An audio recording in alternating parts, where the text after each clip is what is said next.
পম্পি থাম, দাঁড়া পম্পি, আমি বলছি না থাম তোরা। যারা দেখাচ্ছি তো ছাড়, কি করছিস তুই? থাম এবার। রেনু,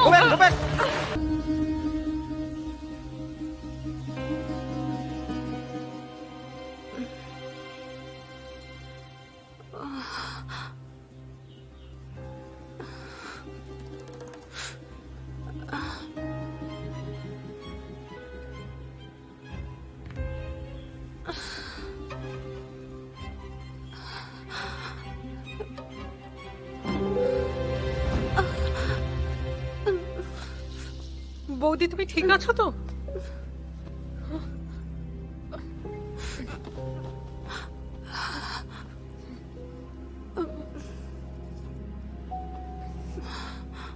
বৌদি কি ব্যাপার, কি হয়েছে? কাল থেকেই মনে হচ্ছিল কিছু একটা হয়েছে তোমার। আর কাল তুমি দাদার সঙ্গে দেখাও করতে এলে না। দেখো বৌদি, যদি তুমি আমাকে নিজের বোন বলে ভাবো তাহলে বলো কি হয়েছে।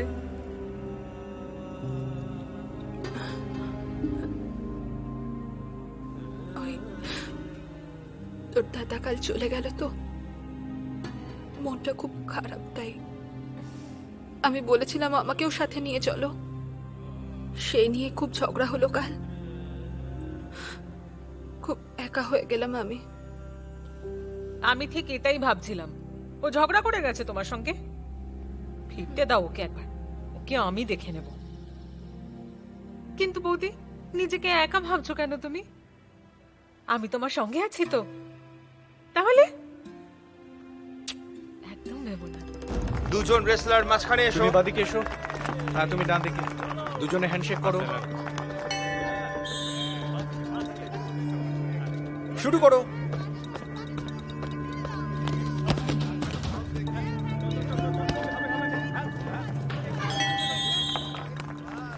ফার্স্ট কল রেনু আর পারমিন্দর, মানে পাম্মি, মাঝখানে এসো।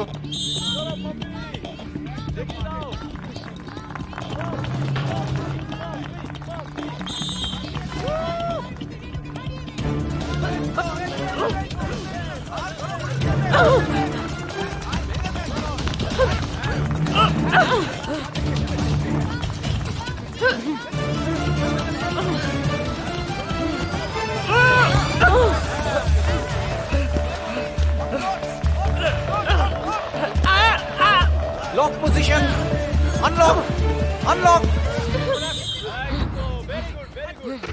প্লে।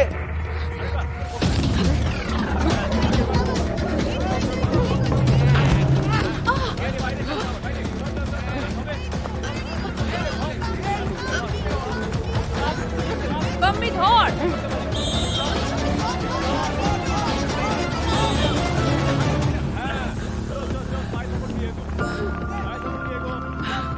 Rest, rest.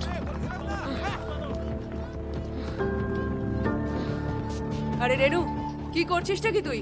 হ্যাঁ, এটা খেলা, খেলা হিসেবে নে এটাকে। আপনি গিয়ে ওকে সামলান কোচ ম্যাডাম। আজকে যদি ভুলভাল কিছু করে একদম শেষ করে দেবো ওকে আমি। পাগল হয়ে গেছিস নাকি? হ্যাঁ করছি, আর ছাড়বো না ওকে। এই পম্মি, ভালো খেলছিস তুই, কিন্তু শুধু অ্যাটাক করলে সব খেলা জিততে পারবি না তুই, বুঝলি? ডিফেন্সেও ফোকাস কর, শুনছিস? ডিফেন্সেও ফোকাস কর, ঘাবড়াস না, ফাইনাল এখন অনেক দেরি, বুঝলি? চল।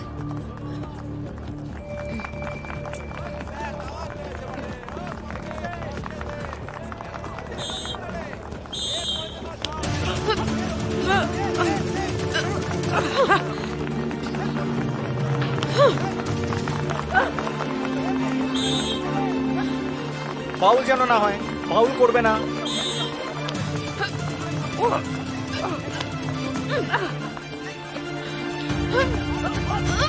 এই এই দাঁড়া, কি করছিস তোরা? ছাড়, ছাড় রেনু, রেনু, আরে তোরা করছিসটা কি? থাম পম্পি, থাম, দাঁড়া পম্পি, আমি বলছি না থাম তোরা। যারা দেখাচ্ছি তো ছাড়, কি করছিস তুই? থাম এবার। গো ব্যাক, রেনু, গো ব্যাক, গো ব্যাক। কি করছিস তোরা দুজনে? লাস্ট ওয়ার্নিং দিচ্ছি, অনেক হয়েছে। ওই দিকে গো। ফিরে আয়। থেমে যাও বলছি তো। Rest, rest. স্যার ওদের ইনজুরি রিস্ক নিতে পারছি আছে। না 2 সপ্তাহ পরে সিলেকশন খেলা এখনই বন্ধ করুন ঠিক আছে কোনো ব্যাপার না যান আপনি যান চল তোরা দুজনে হাত মিলা হাত মেলাও। সর 2 সপ্তাহ পর সিলেকশন রাউন্ডে তোকে হারিয়েই ছাড়বো দেখে নিস কি করছিস ওয়েট, এদিকে এসো, মাম্মি এদিকে এসো।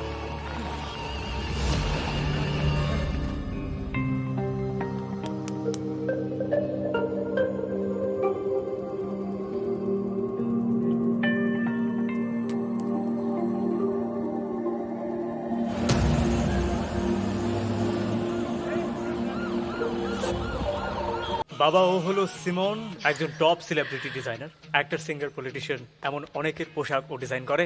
আর আপনার পোশাকটাও ওই ডিজাইন করেছে। ধন্যবাদ ভগিনী।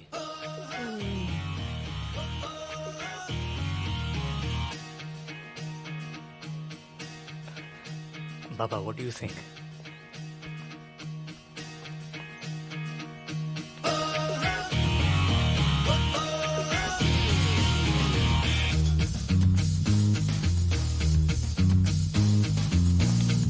বাবা, আমি এখানে সমস্ত স্পিরিচুয়াল কালার ইউজ করেছি, মানে আধ্যাত্মিক রং।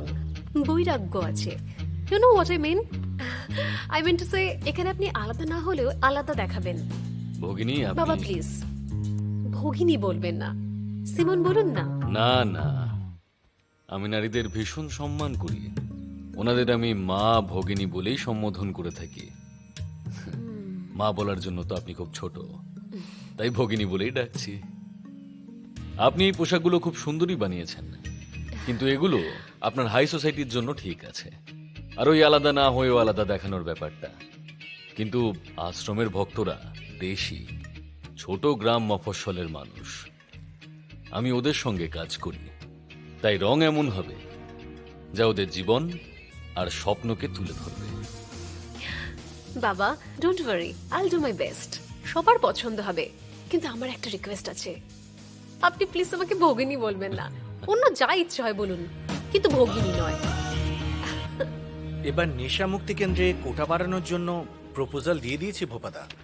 সেসব তো ঠিক আছে, কিন্তু সবার আগে আশ্রমের নামে অ্যাপ্লিকেশন জমা দাও। ঠিক আছে দাদা। লাড্ডুর চাহিদাও কিন্তু বাড়বে এবার। আচ্ছা, পপ সিঙ্গিং এর রাজা, তরুণদের মধ্যে জনপ্রিয় সুপারস্টার টিঙ্কা সিং একটি মেগা শো করতে চলেছেন, যেখানে কোনো এন্ট্রি ফি থাকবে না। আর এই শোটা হতে চলেছে বাবা নিরালা সিং এর কাশীপুরের আশ্রমে। এটা একটা ভাই, এ তো অভিনব হেভি অনুষ্ঠান ব্যাপার। হতে চলেছে। তিনকার ফ্রি এবার দেখতে কনসার্ট। হবে রকস্টার ওয়াও। আর বাবার যুগলবন্দিতে এই সৎসঙ্গ কতটা জমে উঠেছে। সম্প্রতি ঘটে যাওয়া বিপর্যয়ের কারণে টিঙ্কা সিং এর মনে পরিবর্তন হয় এবং উনি সারা জীবন বাবা নিরালা সিং এর ভক্ত হয়ে থাকার শপথ নেন। আর বাবা নিরালা সিং এর ব্যক্তিত্ব এমনই যে কেউ দূরে সরে থাকতে পারে না। এখন দেখার বিষয় এটাই, ভক্তিগীতি গাওয়া এবং ভজন গাওয়া টিঙ্কা সিংকে যুব সমাজ কতটা মেনে নেয়, যে যুব সমাজের জন্য টিঙ্কা সিং এতটা জনপ্রিয় হয়েছে। সবার নজর রাখুন এই শোয়ের দিকে।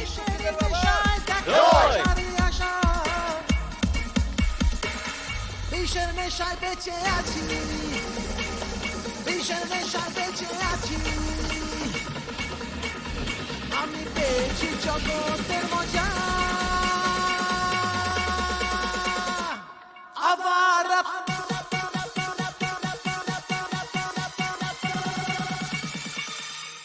আবার